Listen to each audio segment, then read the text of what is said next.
நம்ம வாழ்க்கையில நிறைய விஷயங்களை தவிர்க்க முடியாது. அதுல மிக முக்கியமான ஒரு விஷயம் என்ன அப்படின்னு பார்த்தீங்கன்னா மரணம்.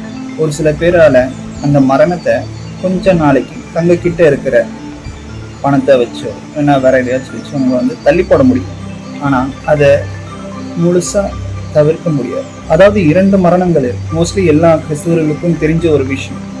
2 மரணங்கள் பூமிக்குரிய ரீதியிலே நடக்கிற ஒரு மரணம். இன்னொன்னு பார்த்தீங்கன்னா நித்தியமான ஒரு மரணம். இப்ப நம்ம பூமிக்குரிய மரணம் பார்த்தீங்கன்னா அது கொஞ்ச காலம், அதாவது இயேசு கிறிஸ்து வருகிற வரைக்கும் அந்த மரணம் இருக்கு.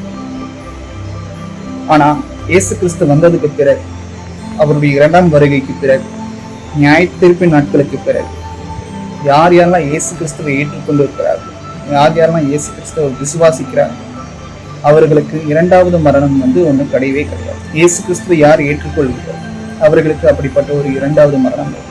அந்த மரணத்துலதான் நாம போய் பங்கடையக்கூடாது.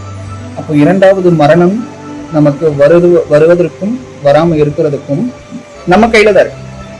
அதை நம்ம தவிர்க்க முடியும். முதல் மரணத்தை தவிர்க்க முடியாது, 2வது மரணத்தை தவிர்க்கலாம். அது நம்ம ஒவ்வொருத்தருடைய கையில தான் இருக்கு. இயேசு கிறிஸ்துவை யார் ஏற்றுக்கொள்கிறார்கள், இயேசு கிறிஸ்துவை யார் விசுவாசிக்கிறார்கள், பிதாவாகிய தேவனுடைய குமாரன் என்று ஒவ்வொருத்தரும் யார் விசுவாசிக்கிறாங்களோ கண்டிப்பா அவர்களுக்கு 2வது மரணம் இருக்காது. 2வது மரணம்ங்கிறது நான் சொல்லுகிறது நித்தியமான ஒரு மரணம்.